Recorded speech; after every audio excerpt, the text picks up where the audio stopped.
अस्सलाम वालेकुम। आज हम करेंगे जी एक्टिविटी बेस्ड कॉस्टिंग मतलब एबीसी।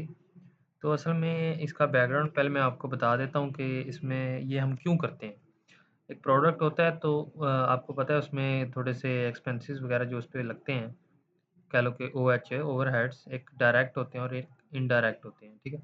डायरेक्ट का मतलब होता है कि वो ट्रेसेबल होते हैं, पता होता है जी एक मेज़ पे कितने कील लगे हैं, ठीक है? कितनी शीट लगी है, ठीक है? मटीरियल बड़ा-बड़ा कितना लगा है, ट्रेसेबल। इनडायरेक्ट होता है वो जो होता है ना वो ट्रेसेबल नहीं होता, यानी ग्लू कितना लगा है, ठीक है? पॉलिश वाला पेंट कितना हुआ है, नहीं पता चला ना। तो उसको मेज़र करने के लिए उस कॉस्ट ही होती है ना, मेज़र करने के लिए 2 मेथड होते हैं। एक होता है एबीसी मेथड, एक ट्रेडिशनल मेथड है, ये दोनों ही एबीसी को बेस्ड कॉस्टिंग के ही 2 हिस्से हैं, 2 ब्रांचेज़ हैं, ठीक है? पहले हम ट्रेडिशनल मेथड पढ़ेंगे। इसमें होता क्या है, इसमें होता है ये फ़ॉर्मूला लगता है, ठीक है? वो जो इनडायरेक्ट ओएच है उसको फाइंड करने के लिए बस ये फ़ॉर्मूला लगता है, उससे रेट निकलता है, रेट्स को आप यूनिट से मल्टीप्लाई करेंगे तो इनडायरेक्ट ओएच आ जाती है, सिंपल इज़ दैट। ये पॉजिटिव ओएच मैं क्वेश्चन दिखाता हूँ आपको पहले।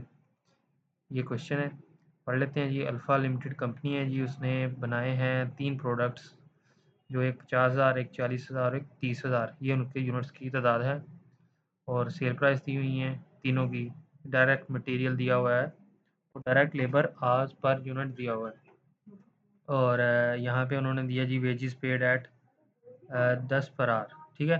इसका मतलब ये है कि ये सैलरी जो है ना वो घंटे के हिसाब से मिल रही है मज़दूरों को, ₹10 के बदले में, 1 घंटे के बदले में, ठीक है? तो टोटल प्रोडक्शन ओवरहेड्स दिए हुए हैं जी 60,000। इसको दूसरे मतलब में ये कहते हैं कि ये है जी बजटेड ओएच, ठीक है? ये बजट लगाया था उन्होंने, ठीक है? ओवरहेड्स का, ठीक है?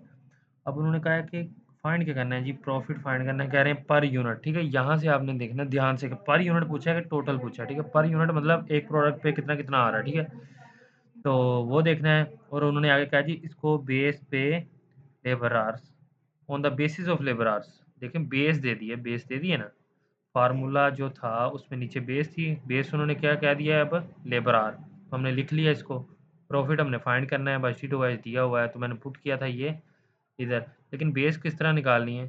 बेस निकालने का एक तरीका है, वो ये है कि वो मैंने टेबल बना लिया है।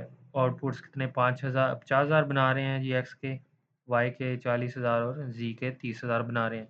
लेबर आवर्स कितने लग रहे हैं जी, 1 यूनिट पे 3 घंटे लग रहे हैं और वाई की यूनिट पे 2 घंटे और ज़ी के यूनिट पे भी 2 घंटे। अब ये एक बनाने में लग रहे हैं ये जो है ना, अब सारों का पता करना हो तो मल्टीप्लाई कर देंगे, ये मैंने मल्टीप्लाई करवा दिया है। तो ये आ गई हैं वैल्यूज़, ठीक है? टोटल इतने-इतने घंटे लगे हैं मज़दूरों के, ठीक है? अब इनको मैंने टोटल कर लिया है तो हमारा टोटल डायरेक्ट लेबर आवर आ गया, जो कि हम यहाँ पे पुट करेंगे, ये देखें।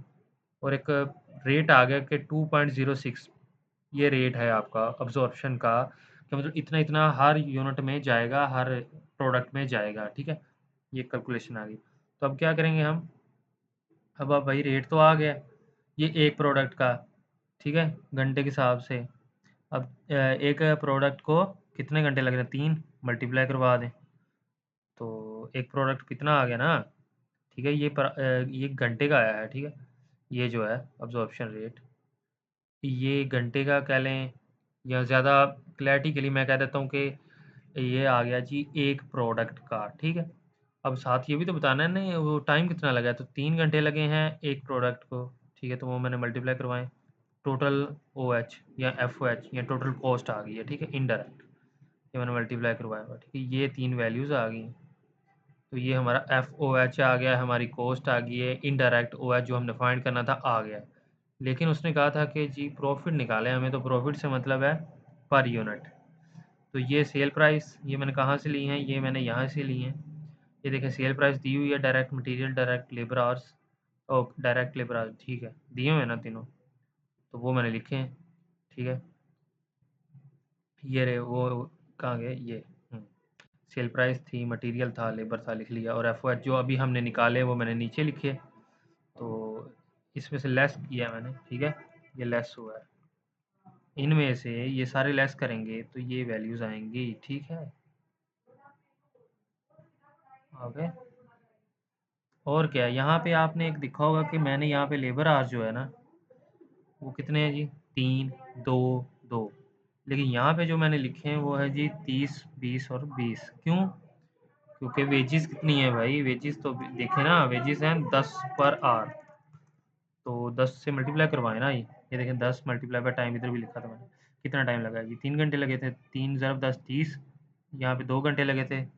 ये देखे ना 2 घंटे लगे थे, तो 10 से मल्टीप्लाई किया 20, इसी तरह यहाँ भी 20 आ गया। ठीक है, ये हो गया आपका प्रॉफिट निकल आया। ठीक है, अच्छा ये तो हो गया ट्रेडिशनल मेथड, एक सिंपल था। मैं दोबारा रिपीट कर देता हूँ कि हमने ये पहले रेट निकालना था, रेट हमने एलोकेट करना था हर प्रोडक्ट को, और उसको करना था माइनस हमने इन सब के साथ। ठीक है, ये निकालना था असल में हमने। ठीक है, तो ये निकालने के लिए फार्मूला था budget two H divide by base. Base उन्होंने बताई थी कि आप लेबर आवर को लेंगे, तो हमने यूनिट को लेबर आवर्स के साथ मल्टीप्लाई करवा दिया। टोटल वैल्यूज़ आई थी तीनों की, लहदा हमने टोटल कर लिया, ये इतना टाइम लग गया। ठीक है, उसको हमने बेस को डिवाइड कर दिया। ठीक है, ये बेस आ गई थी ना, तो हमारा एक रेट आ गया।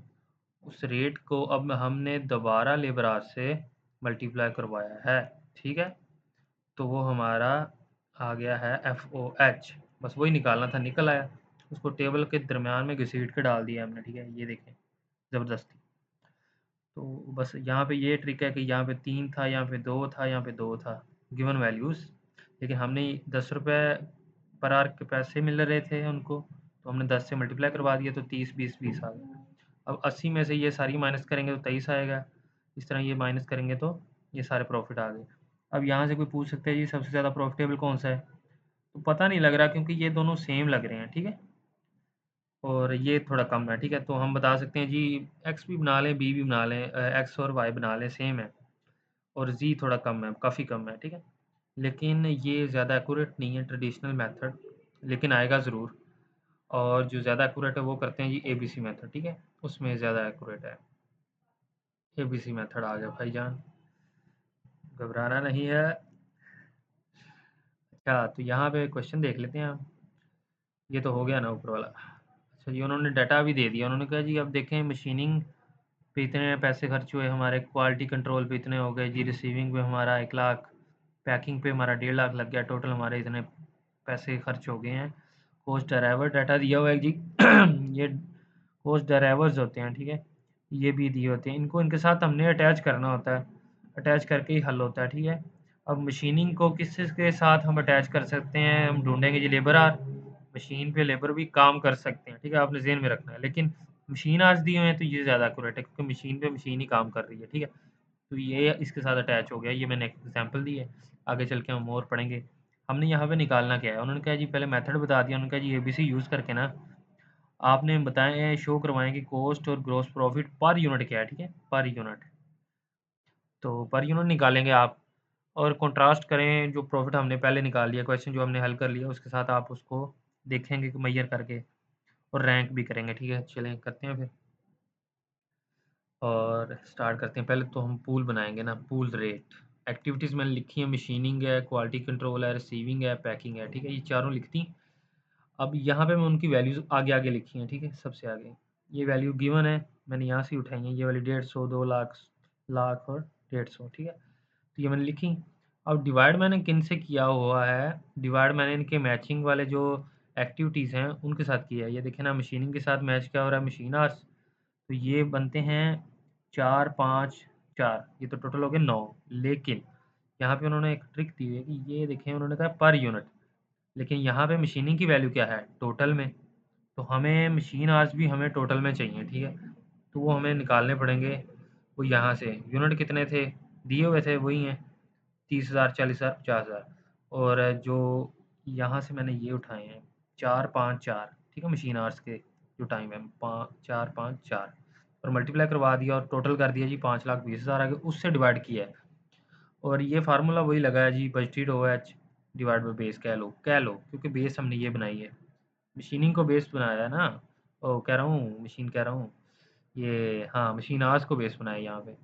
और बजटेड ये दिए हुए थे, इसका बजट दिया हुआ था ये, इसका बजट दिया हुआ है ये, इसका बजट दिया हुआ है ये, इसी तरह।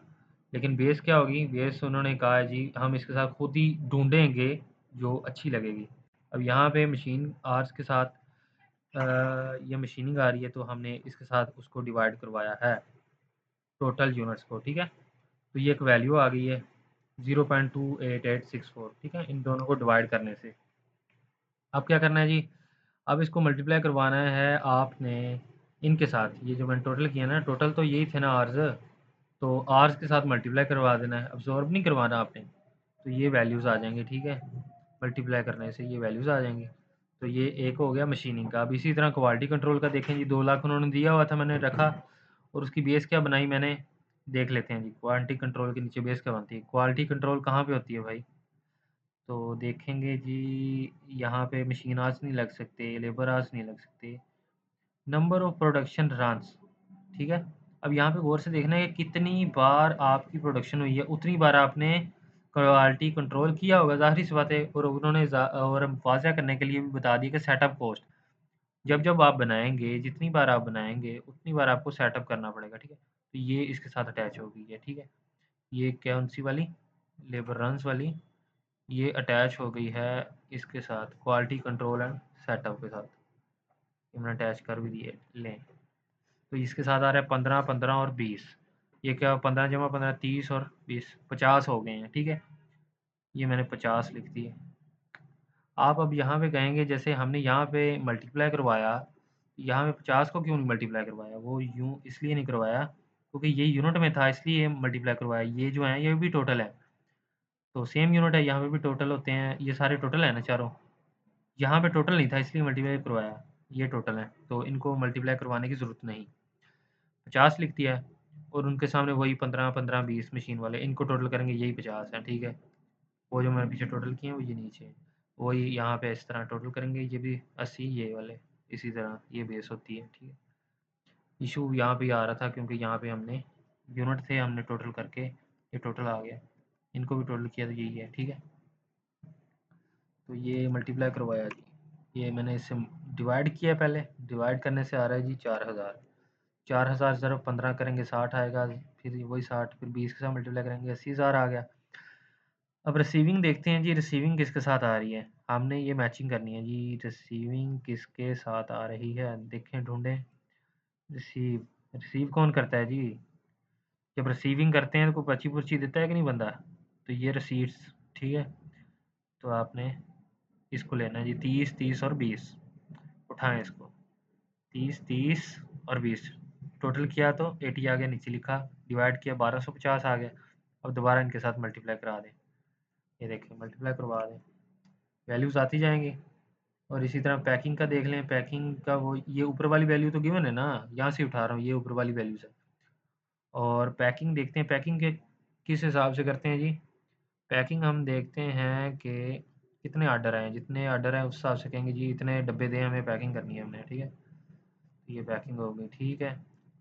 तो 30, 20 और 30 ये भी उठाए हमने, 30, 20 और 30, ये भी 80 बनते हैं, डिवाइड किया, ये वैल्यू आई, और ये वैल्यू इनके सो मल्टीप्लाई करवाने से आई, सेम प्रोसीजर रिपीट होता रहा। अब ये जो बड़ी बड़ी वैल्यूज़ आई हैं ना, ये और ये, इनको टोटल करें, टोटल ओ एच आ जाएगा। जिस तरह हम पहले क्वेश्चन में हमने एफ ओ एच निकाला था सिंपल तरीके से, यहाँ पे सारा घूम घुमा के ये निकला है, ठीक है, ये वाले, ठीक है।